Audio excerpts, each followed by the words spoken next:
Você já parou pra pensar que por trás de muitos avanços científicos que parecem brilhantes hoje, existem histórias que a ciência prefere nem comentar? Histórias de experimentos tão ousados e às vezes tão mal calculados, que nem os próprios pesquisadores sabiam exatamente no que estavam se metendo. Porque enquanto alguns testes realmente mudaram o mundo, outros chegaram perto de criar problemas que ninguém estava preparado pra lidar. Teve experimento que começou com a ideia de desafiar a própria morte e terminou com cabeças de animais conectadas a máquinas que pareciam de um tipo de laboratório proibido. Teve também um erro de trava, que de repente fez com que dezenas de macacos de laboratório, carregando vírus e bactérias, estavam soltos no meio da cidade espalhando pânico. E acredite se quiser. Teve também um experimento que deveria criar coelhos dóceis e acabou produzindo animais que mais pareciam monstros, imprevisíveis, agressivos, obrigando o laboratório a encerrar tudo às pressas. A ciência é fascinante, disso todo mundo sabe, mas quando alguma coisa sai 1 milímetro do controle, meu amigo, a fronteira entre inovação e desespero fica perigosamente fina. E é exatamente isso que você vai ver no vídeo de hoje. Os experimentos científicos que deram muito ruim e que quase transformaram curiosidade em caos. Coisas tão absurdas que se não tivessem sido documentadas, você provavelmente acharia que são apenas histórias de ficção. Sério, tem muita coisa inacreditável. Se você ainda não é inscrito, se inscreve no canal. E se você curte vídeos que misturam mistérios, fatos reais e aquela vibe "isso realmente aconteceu", já deixa o like e compartilha com um amigo. Meu nome é Dr. Gabriel, esse é o canal É Sério Isso, e bora pro vídeo porque hoje promete. Quando a gente fala sobre experimentos científicos que deram muito ruim, não estamos falando apenas de erros bobos de laboratório. Estamos falando de um período da ciência em que a genialidade e a loucura estavam muito próximas uma da outra. E principalmente de uma época em que os pesquisadores estavam tão obcecados em entender a vida e manipular ela, que estavam pisando em territórios que hoje seriam completamente proibidos. E é justamente por causa desses experimentos arriscados que existem muitas das tecnologias que a gente utiliza hoje em hospitais, centros de pesquisa e até mesmo em aparelhos de sobrevivência, galera. Ou seja, alguns desses testes foram importantes, mas ao mesmo tempo trouxeram momentos que ninguém gostaria de ver sendo repetidos. O soro da imortalidade, as tentativas de reviver cabeças e órgãos. Imagina viver numa época em que a grande pergunta não era como salvar uma vida, mas sim como prolongar uma vida mesmo quando o corpo não está mais funcionando. Pois é, esse foi exatamente o pensamento que guiou alguns dos experimentos mais ousados e para muita gente mais perturbadores do século XX. Para começar, a gente precisa falar de um nome que quase ninguém conhece, mas que todo cirurgião cardíaco moderno deveria agradecer: Sergei Bryukhanenko. Ele foi o responsável por criar uma máquina que na teoria parecia absurda demais para funcionar: o Autojector. Um aparelho primitivo que imitava o coração e os pulmões e mantinha o sangue circulando artificialmente. E aqui vem a parte que fez esse experimento entrar para a história. Bryukhanenko usou essa máquina para manter a cabeça de um cachorro viva, recebendo sangue, reagindo a sons e até mexendo a boca quando tocava nas terminações nervosas. E sim, isso foi filmado. E eu tô com você, é tão estranho quanto parece. Esse experimento, lá nos anos 1920, foi apenas o pontapé inicial, porque poucas décadas depois, outro cientista soviético decidiu ir ainda mais longe: Vladimir Demkov. Ele ficou conhecido pelos seus transplantes extremamente ousados, colocando órgãos inteiros em novos corpos e criando os famosos cães de 2 cabeças. O objetivo dele não era chocar o mundo, mas entender como o corpo lidava com os órgãos transplantados, algo que, por incrível que pareça, ajudou a ciência a se desenvolver em transplantes cardíacos e pulmonares. Mas nada, absolutamente nada, preparou o mundo para o que viria nos anos 1970. Foi quando o neurocirurgião americano Robert G. White resolveu fazer um teste que parecia de um filme proibido: transplantar a cabeça de um macaco para o corpo de outro. E o mais bizarro, funcionou. A cabeça transplantada acordou, conseguia ver, ouvir, mastigar e reconhecia os pesquisadores. O macaco não conseguia mover o novo corpo. Claro, porque a medula não foi reconectada, mas todas as funções sensoriais estavam ativas. O experimento durou alguns dias até o sistema imunológico rejeitar o transplante. Se você acha isso perturbador, saiba que isso serviu de base para muita coisa que existe hoje: técnicas de circulação extracorpórea, transplantes de órgãos e estudos avançados sobre oxigenação cerebral. Ou seja, por trás dessas cenas que parecem de um pesadelo, existe uma parte da medicina moderna que só existe porque alguém decidiu testar onde a vida termina e até onde ela pode ser reiniciada. Macacos fugitivos e falhas de biossegurança.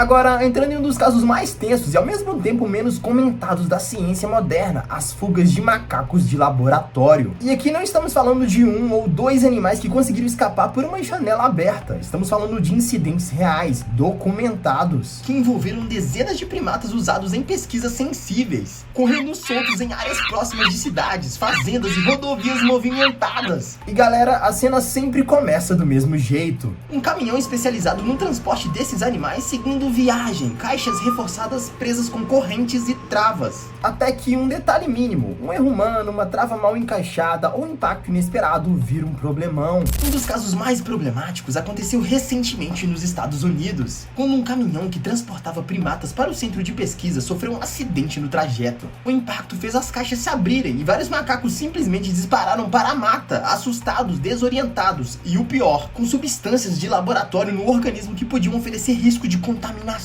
E aí, como você pode imaginar, o caos simplesmente começou. As autoridades tiveram que bloquear estradas, emitir alertas para a população e enviar equipes especializadas de contenção, porque esses macacos não eram de zoológico, não eram animais de pet shop e principalmente, eles tinham participado de estudos envolvendo vírus, bactérias e testes imunológicos. Isso significa que qualquer contato com humanos ou com outros animais podia gerar um risco de contaminação que se multiplicaria sem controle. E esse não foi um caso isolado. Em outro incidente, investigado pelo USDA, mais de 40 macacos escaparam de uma instalação após uma falha no sistema de fechamento automático, simplesmente porque uma porta ficou destravada durante a troca de turno. Alguns foram encontrados dias depois em áreas residenciais, pulando entre telhados, entrando em galinheiros, assustando moradores e movimentando equipes inteiras de captura. E quando um animal desses escapa, a operação não é simples e nem rápida, galera. Ela envolve agentes ambientais equipados com dardos tranquilizantes, equipes de biossegurança usando trajes de proteção, veterinários analisando possíveis contaminações e técnicos que precisam decidir em poucos minutos se o animal deve ser capturado vivo, isolado ou abatido. Em muitos desses casos, inclusive, os cientistas descobrem violações sérias nas instalações, documentos apontando erro de protocolos, inspeções atrasadas, equipamentos defeituosos e até funcionários subestimando riscos biológicos. Cada falha dessas é uma porta aberta para um problema que ninguém quer enfrentar. E mesmo quando a situação é controlada, sempre sobra uma preocupação enorme. O que exatamente esses animais carregavam?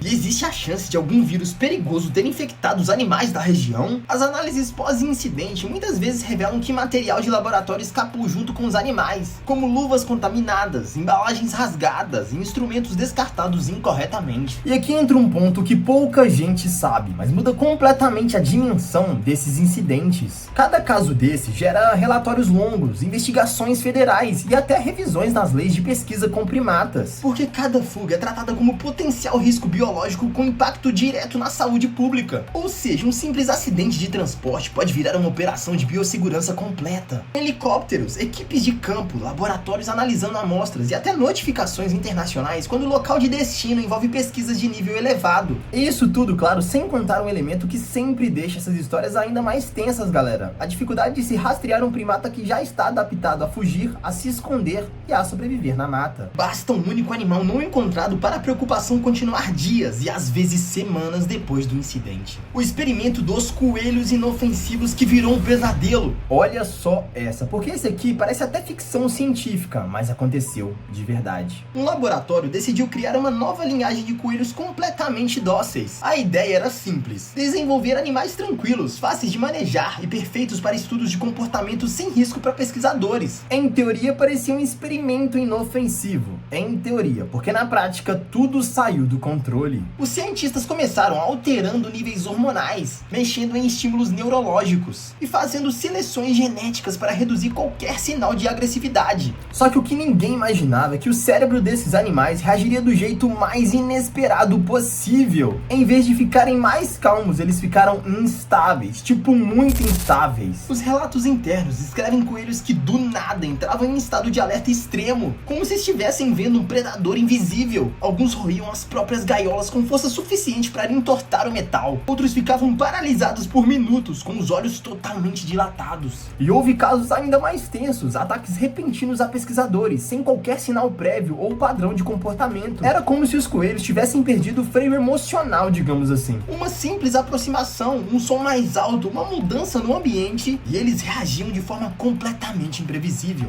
Bem, os cientistas perceberam que algo muito errado estava acontecendo quando começaram a notar um padrão assustador. Quanto mais dóceis eles estavam tentando tornar os animais, mais instável e explosivo o comportamento se tornava. Era como se o cérebro estivesse tentando compensar artificialmente aquela falta de agressividade, gerando surtos repentinos de estímulos. Em relatórios que só apareceram depois, os pesquisadores descrevem até uma hipótese sinistra. Os ajustes feitos para eliminar reações agressivas acabaram interferindo em áreas do cérebro responsáveis por medo, tomada de decisão e percepção de ameaça, criando animais essencialmente imprevisíveis. No fim, o experimento teve que ser encerrado às pressas, não só pelo perigo evidente para os pesquisadores, mas porque os próprios animais começaram a apresentar sinais neurológicos graves. E o mais curioso, esse caso hoje é usado como um exemplo clássico de como tentar editar comportamentos naturais pode abrir portas para resultados completamente inesperados e às vezes perigosos. Porque no fim das contas, o que começou como um projeto para criar animais dóceis virou um dos estudos mais tensos sobre instabilidade comportamental já registrados. E aí, depois de tudo que a gente viu hoje, me conta uma coisa: qual desses experimentos você nunca imaginou que pudesse dar tão errado assim? E além disso, você tem alguma sugestão de conteúdo nessa vibe e quer que eu traga aqui pro canal? Deixa aqui nos comentários que eu quero muito saber a opinião de vocês, fechou? E você que chegou até aqui, não esquece de deixar o like, de se inscrever no canal, ativar o sininho e compartilhar com literalmente todo mundo. E eu também te convido a maratonar os vídeos do canal, sabendo que tem muita coisa legal também chegando aí pra vocês, fechou? Tamo junto demais, fiquem com Deus, até mais e fui!